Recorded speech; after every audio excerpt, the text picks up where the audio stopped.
It is the most important issue, in my view, in human history. It's not merely that we're not alone, but we have never been alone. As I said, it's lucky I didn't end up in jail, because I drove my friends up the wall. I pushed my security clearance to the limit. I used to get into classified file cabinets and sort through material and look for photographs and reproduce things that should not have been reproduced. If there had been a threat from these guys, whoever these guys were, right, it would have been over a long time ago. As one of our old generals used to say, they could have cleaned our clock from the very beginning.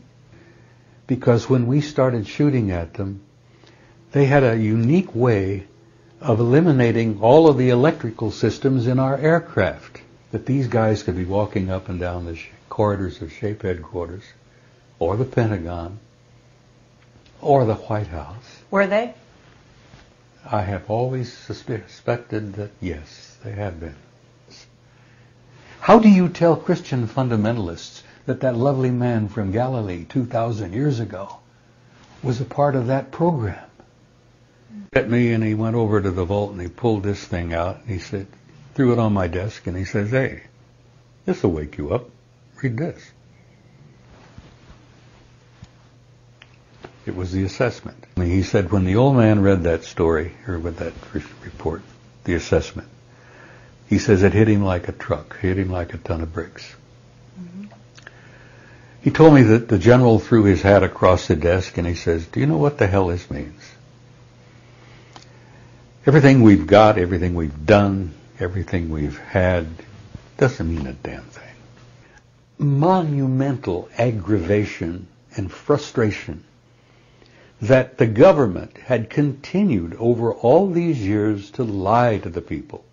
A real hero, a real hero in a lot of people's eyes, because you came forward at a time and said, "I signed an oath, but, it doesn't matter. Come get me. I'm going to tell the truth because people need to know."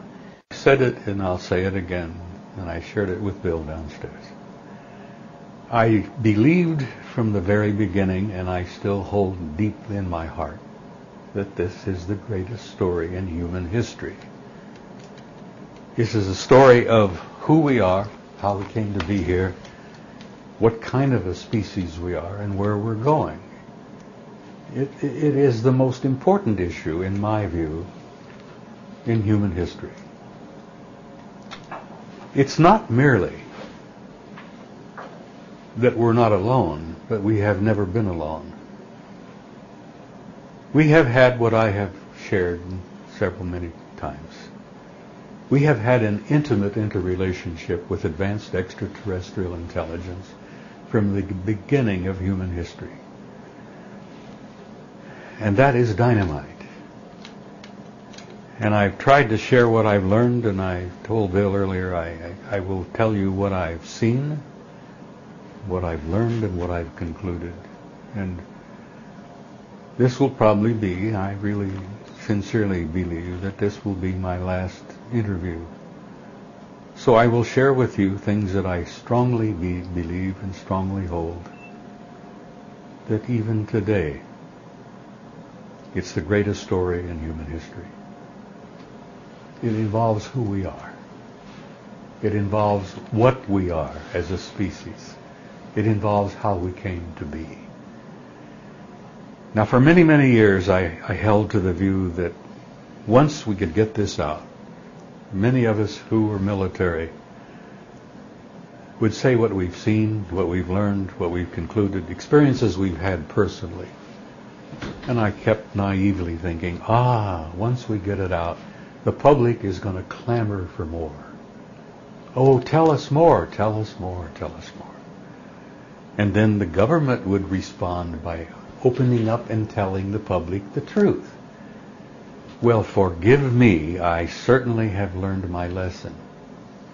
That didn't happen, and I believe it isn't about to happen, because the story is simply too big. This involves our origins as a species, as a race. I've almost reached the point where I am sympathizing with the government for not telling the truth, and I'm to a point where I sympathize with the government by saying that the masses of people out there probably are not ready for the truth. That the masses of people probably couldn't handle the truth. Because the truth is incredible.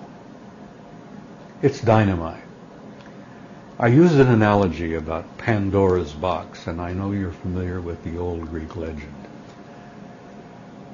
This alien issue, this extraterrestrial presence issue, is like Pandora's box. You can't open it just a tiny bit. You can't just tiny lift the lid and let just a little bit out. Because if you open the box, boom, everything's going to come out.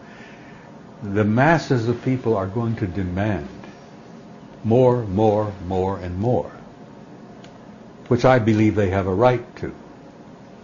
But that mass of information, in fact, is going to be earth-shaking, literally earth-shaking. Wouldn't you consider yourself something of an ordinary person? I mean, obviously you're fairly extraordinary.